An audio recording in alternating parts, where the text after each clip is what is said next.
Welcome to medical dialogues. I am doctor Prakhar Gupta. मैं एक bariatric and metabolic surgeon हूँ और आज हम बात करेंगे मोटापे और खर्राटे के बारे में। सो फर्स्ट, खर्राटे क्या होते हैं और ये क्यों आते हैं। सो खर्राटे जैसे कि एक बहुत ही कॉमन प्रॉब्लम है, आप सभी को पता है कि सोते समय अगर किसी इंसान को सांस लेते समय या छोड़ते समय आवाज़ आ रही है, उसको बोलते हैं खर्राटे आना। इसकी वजह क्या है?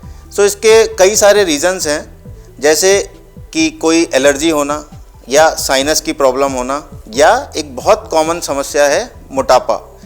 जो लोग मोटे होते हैं, बहुत ज़्यादा जिनको मोटापा रहता है, उनको ये खर्राटे की प्रॉब्लम ज़्यादा कॉमनली दिखाई देती है। सो मोटापे और खर्राटे का क्या संबंध है? सो देखा गया है कि जो लोग मोटे होते हैं, जो जिनमें बहुत एक्सट्रीमली जो ओबीज हैं, जैसे कि जिनका वज़न 100, 150 किलो, 200 किलो है, तो उन पेशेंट्स की, उन लोगों की गर्दन भी बहुत फैट होती है, जिसकी वजह से जो हमारा सांस लेने का पैसेज है, यानी कि मुंह, नाक और पीछे जाकर के गर्दन के पीछे वाला एरिया, इन सब में भी बहुत फैट डिपॉजिटेड होता है। And this all leads to एक कंस्ट्रिक्शन हो जाता है। जो उनके सांस लेने वाला एरिया होता है वो बहुत संकरा पड़ जाता है। तो इसको हम बोलते हैं अपर रेस्पिरेटरी ट्रैक्ट, जिसमें कि जो सांस लेने का एरिया है वो बहुत ही छोटा हो गया है। अब यही पेशेंट्स जब लेटते हैं तो इनके जो ऊपर वाली मसल्स हैं वो रिलैक्स करती हैं और इनकी जो टंग है, यानी कि जीभ, वो पीछे की तरफ गिरती है, जिसकी वजह से ये एरिया जो है वो और भी कम हो जाता है, विच लीड्स टू स्नोरिंग या खर्राटे आना। अब इसकी वजह से प्रॉब्लम क्या होती है कि जब पेशेंट रात में सो रहा होता है और जब उसको खर्राटे आते हैं, तो हल्के हल्के करके जब जीभ पीछे गिरती है, तो एक समय ऐसा आता है कि जब वो सांस लेने वाला एरिया एकदम ब्लॉक हो जाता है।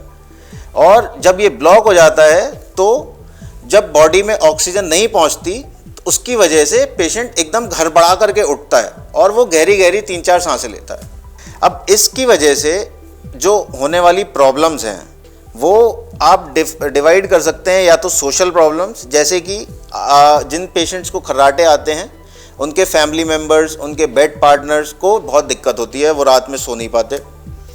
ये पेशेंट्स खुद रात में जब बार बार उठते हैं, उसकी वजह से इनका दिनचर्या एकदम ख़राब रहता है, क्योंकि इन लोगों को जब रात में सो नहीं पाते हैं तो ये डे टाइम में बहुत ज़्यादा लेज़ी और बहुत इनको नींद आती रहती है, तो ये अपने दिन जो रूटीन काम है वो ही नहीं कर पाते हैं। मोर ओवर, इसका एक बहुत ही डायरेक्ट इफ़ेक्ट होता है पेशेंट की हेल्थ के साथ। सो जो लोग खर्राटे लेते हैं उनमें हाइपरटेंशन, यानी कि हाई ब्लड प्रेशर की प्रॉब्लम ज़्यादा देखने को मिलती है। और जब ये खर्राटे की बीमारी बहुत सीवियर हो जाती है, बहुत ज़्यादा मोटापे के कारण, तो इन पेशेंट्स में लंग फेलियर और हार्ट फेलियर भी देखने को मिलता है। तो अब हम बात करेंगे कि इस बीमारी का क्या इलाज हो सकता है। जो पेशेंट्स मोटे हैं और उनको खर्राटे लेने की प्रॉब्लम है, तो best treatment is weight loss.